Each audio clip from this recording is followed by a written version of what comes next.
Nizamabad corporation లో 60 డివిజన్లు ఉన్నాయి భరత్. అయితే మొత్తాన్ని నిజామాబాద్ కార్పొరేషన్ చాలా ప్రతిష్టాత్మకంగా తీసుకున్నది కాంగ్రెస్ పార్టీ. అదేవిధంగా భారతీయ జనతా పార్టీ కూడా చాలా ప్రతిష్టాత్మకంగా తీసుకుంది. అయితే ప్రధానంగా మనం ఇప్పుడు ఈ 60 డివిజన్లు అయితే కార్పొరేషన్ లో ఓవరాల్ గా ఈ 60 డివిజన్ లో ముస్లిం ప్రాబల్యం కలిగిన డివిజన్స్ ఎన్ని, మైనారిటీ ప్రాబల్యం కలిగిన డివిజన్స్ ఎన్ని ఉంటాయి? దాదాపు ఒక 21 డివిజన్లు ఉంటాయి. 21. ఆ 21లో బీజేపీ రూల్డ్ అవుట్, గెలవడం కష్టం అంతేనా? చాలా కష్టము. అయినా కానీ ఒక 4 డివిజన్లలో బీజేపీ తమ అభ్యర్థులను మైనార్టీలకు first time Bharatiya Janata party Nizamabad జిల్లాలో మైనార్టీలకు బీజేపీ టికెట్ ఇచ్చింది. అది కూడా ఈ ఎంఐఎం మీద పోటీ చేపిస్తూ ఒక 4 అభ్యర్థులను ఒక పోటీలో రంగంలోకి నిలబెట్టింది. మిగతా చోట్ల అసలు బీజేపీ పోటీ చేయట్లేదా? 17 చోట్ల మిగతా చోట్ల ఒక్క చోట కూడా 17 చోట్ల అసలు బీజేపీ పోటీలో లేదు. ఓవరాల్ గా 51 ఏదైతే డివిజన్లలో భారతీయ జనతా పార్టీ పోటీ చేస్తుంది. దాంట్లో ఇప్పుడు అయితే లాస్ట్ టైం మనం లాస్ట్ టెన్యూర్కి వద్దాం. లాస్ట్ టైం కూడా ఇంతే, దాదాపు 21 నియోజకవర్గాలు ముస్లిం నియోజకవర్గాల్లో అసలు బీజేపీ ఉండదు. అయినా 39 అవుట్ ఆఫ్ 28 కొట్టేసింది కదా. 28 బీజేపీ 28 వచ్చాయి. So single largest party last time BJP. So 39లో 28 అంటే దాదాపు 70% స్ట్రైక్ రేట్, 70% స్ట్రైక్ రేట్. అంటే దాదాపు హిందూ ముస్లిం పోలరైజేషన్ నిజామాబాద్ లో జరిగింది లాస్ట్ టైం. ఖచ్చితంగా జరిగింది. అప్పుడు పూర్తిగా మనకు బైసా ఇన్సిడెంట్ అనేది చాలా ప్రభావం చూపించింది. అప్పట్లో దాదాపు అంటే ఈ 40-45 స్థానాలలో పోటీ చేసిన బీజేపీ 45 స్థానాల్లో పోటీ చేసినప్పుడు 28 గెలుచుకోవడానికి ప్రధానంగా ఇప్పుడు బైసా ఇన్సిడెంట్ అనేది చాలా ప్రభావం చూపించిందని చెప్పవచ్చు. ఆ బైసా ఇన్సిడెంట్ అదేవిధంగా మోదీ మీద ఉన్న ఏదైతే అభిమానం అనేది అప్పటికి చాలా అది ప్రభావం చూపించి దాదాపు 28 అత్యధిక డివిజన్లను గెలుచుకొని బీజేపీ ముందంజలో ఉంది. అప్పట్లో బీఆర్ఎస్ పార్టీకి 12 మాత్రమే వచ్చాయి. ఏదైతే కాంగ్రెస్ కు 2 మాత్రమే వచ్చినాయి. ఎందుకంటే దాని ప్రాబల్యం పూర్తినప్పుడు ఏదైతే కాంగ్రెస్ పార్టీకి 60కి 2 మాత్రమే, చాలా వీక్. 2 మాత్రం చాలా వీక్. అప్పుడు ఎంఐఎంకి ఎన్ని వచ్చాయి? 16 వచ్చినాయి. 16. సో 21లో 16 ఎంఐఎం, 21లో 16 ఎంఐఎం. అంటే 21 ముస్లిం నియోజకవర్గాలు అవుట్ రైట్ గా ముస్లింస్ అక్కడ వేసేశారు. బీఆర్ఎస్ కి ఎన్ని వచ్చాయి లాస్ట్ దాంట్లో ఎలక్షన్ లో?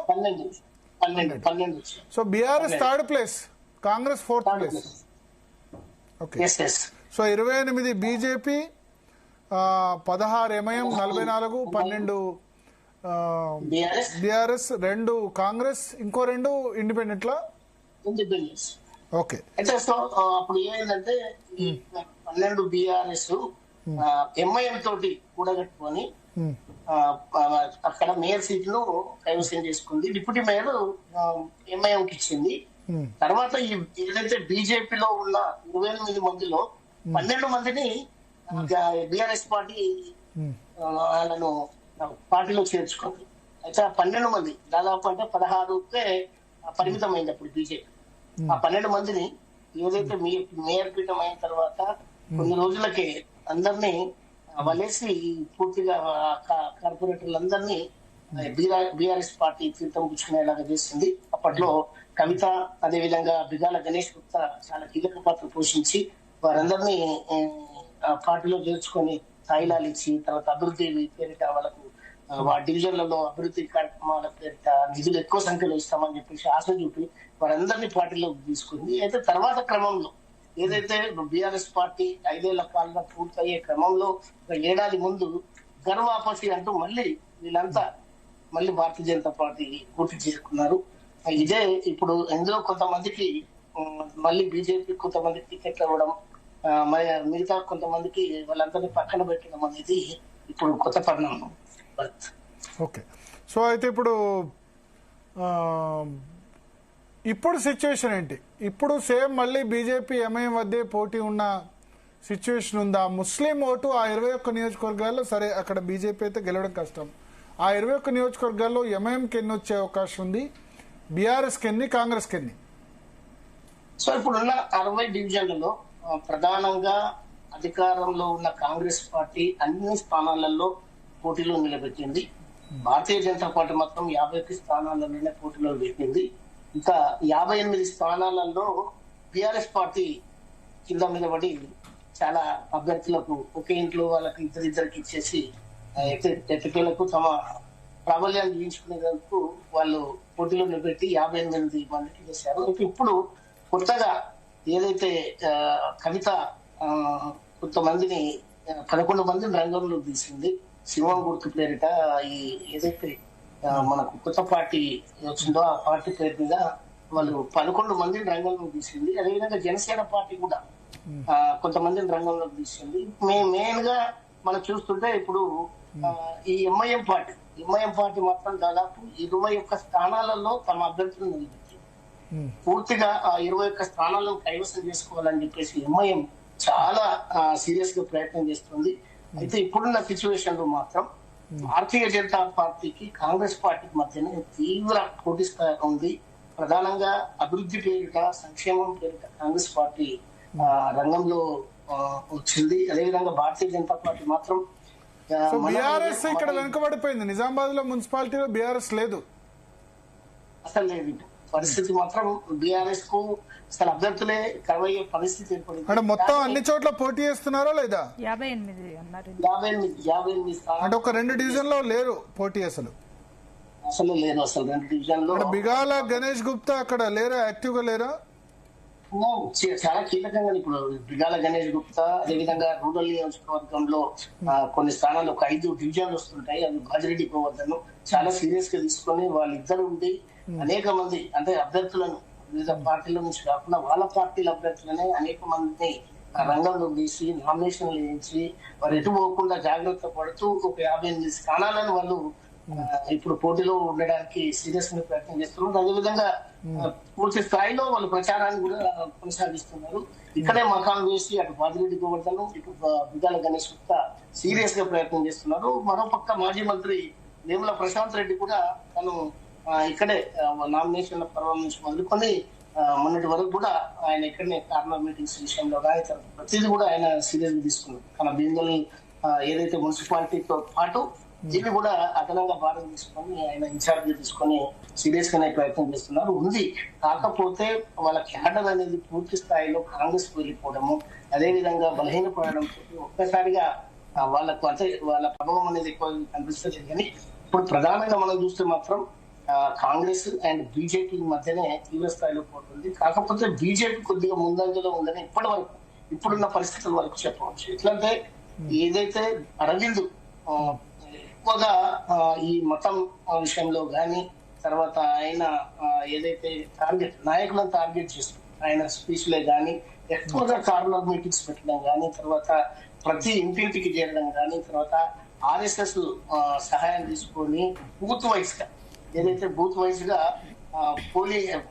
పోలింగ్ బూత్ల వైజ్ గా చాలా మందిని క్యాడర్ ను ఆయన సేకరించడం గాని, తర్వాత అక్కడ విస్తరించి చాలా ఆయన పనులు చేస్తున్నారు. అదేవిధంగా మళ్ళీ ఇప్పుడు నెంబర్ 1 పార్టీ మళ్ళీ బీజేపీ నిజామాబాద్ లో ఎక్కువ స్థానాలు వచ్చే అవకాశం ఉంది. కాకపోతే అంటే ఇప్పుడు మనం ఒక్క రకంగా చూసుకోవాలంటే ఎంఐఎం ఖచ్చితంగా 16 ఒకటి తగ్గొచ్చు, కానీ 15 మాత్రం ఖచ్చితంగా వాళ్ళ పదిలపరుచుకుంటుంది ఎంఐఎం.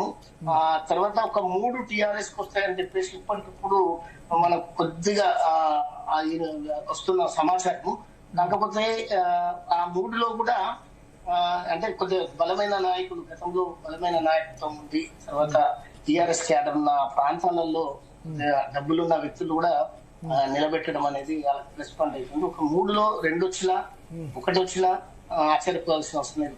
ఓవరాల్ గా ఇప్పుడు మీరు మీరు బీజేపీ 25 నుంచి 30 మధ్యలో రావచ్చా?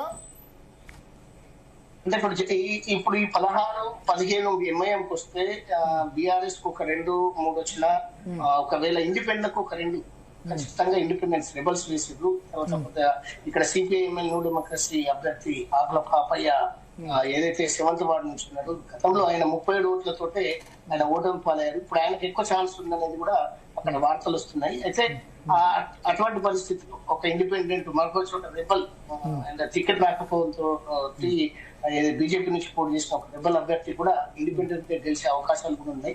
సో మొత్తానికైతే వీళ్ళ 20 పోతే ఇప్పుడు ఎంఐఎంతో కలుపుకొని ఈ బీఆర్ఎస్ అండ్ ఇండిపెండెంట్ కలుపుకుంటే 20 పోతే ఇంకా 40.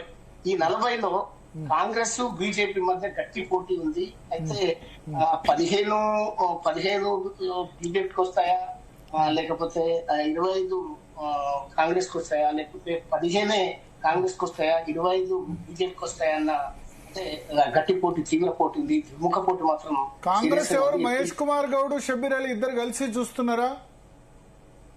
కేవలం మహేష్ కుమార్ గౌడ్ ఆయన ప్రధానంగా ప్రతిష్టాత్మకంగా తీసుకొని ఉత్తమ్ కుమార్ రెడ్డిని 2 రోజుల నుంచి ఇక్కడే సీఎం పర్యటన అనంతరం ఆయన ఇక్కడనే పెట్టి పూర్తిగా కారణం ఏదైతే బీజేపీకి గాలి ఉందన్న వాళ్ళ సమాచారం, ఇంటెలిజెన్స్ రిపోర్టు, తర్వాత వాళ్ళు చేయించుకున్న సర్వీసుల ప్రకారం ఈ అసలు కాంగ్రెస్ కి చాలా ప్రమాదం వచ్చే పరిస్థితి ఉందన్న ఉద్దేశంతో 3 రోజులుగా ఇక్కడనే వాళ్ళు తిష్ట వేసి పూర్తిగా ఉదయం, మధ్యాహ్నం, రాత్రి అని లేకుండా పూర్తిగా వాళ్ళు చాలా చోట్ల కార్నర్ మీటింగ్స్, తర్వాత ఇంటింటి ప్రచారాలు, అనేక గ్రూప్ మీటింగ్స్, తర్వాత ప్రతి కార్యక్రమాలు వాళ్ళు ప్రెస్ మీట్ ఎప్పటికప్పుడు ప్రెస్ మీట్ పెట్టడము ఇవన్నీ జరిగినాయి. అయితే ఒక్కటి గమనించాల్సింది ఇక్కడ ఏంటంటే ఈ భారతీయ జనతా పార్టీ ఈసారి మాత్రం అరవింద్ ఒక్కడే పూర్తిగా తన భుజస్కంధాల మీద వేసుకొని ప్రతి అభ్యర్థి ఏదైతే అటు డబ్బు ఉండాలి, పలుకుబడి ఉండాలి, సర్వేలు చేయించుకున్న తర్వాత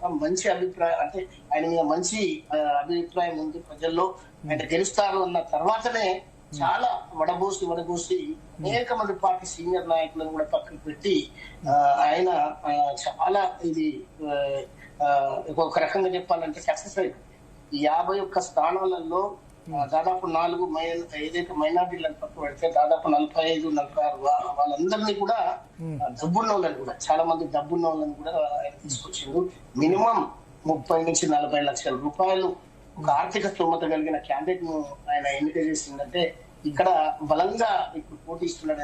కానీ అక్కడ కాంగ్రెస్ అభ్యర్థి 7.5 కోట్ల రూపాయల ఇన్కమ్ ట్యాక్స్ మన ప్రాపర్టీ ట్యాక్స్ కట్టి రావడం అది నెగటివ్ కావట్లేదా? ఇన్ని సంవత్సరాలు ఎగ్గొట్టాడు, 16 సంవత్సరాలు ప్రాపర్టీ ట్యాక్స్ ఎగ్గొట్టి ఇప్పుడు ఇంతకాలం ఇప్పుడు ఎలక్షన్ వచ్చుతో కట్టిందన్నది నెగటివ్ కావట్లేదా కాంగ్రెస్ కు? మేయర్ క్యాండిడేట్ అది ఏదైతే వంశీ హోటల్ యజమాని కాట్పల్లి నరేందర్ రెడ్డి అని, అతని భార్య 19వ డివిజన్ నుంచి పోటీ చేస్తుంది, కాట్పల్లి క్షమంత రెడ్డి. సో ఆమె రిటైర్డ్ టీచర్. అయితే ఆమెకు 10% వాటా ఉంది. అందులో 10 మంది పార్ట్నర్షిప్ ఉన్నారు. అయితే దాంట్లో దాదాపు వాళ్ళకు 2009 నుంచి ఇప్పటి వరకు 8,16,00,000 రూపాయల డ్యూ ఉంది. ఆ డ్యూలో నో డ్యూ సర్టిఫికేట్ కోసం ఖచ్చితంగా డబ్బులు క్లియర్ చేయాల్సిందని చెప్పేసి మున్సిపాలిటీ కానీ ఎన్నికల కమిషన్ కానీ సీరియస్ గా చెప్పడంతో గతంలోనే వాళ్ళు కోర్టులో స్టే మీద నడుస్తున్నారు.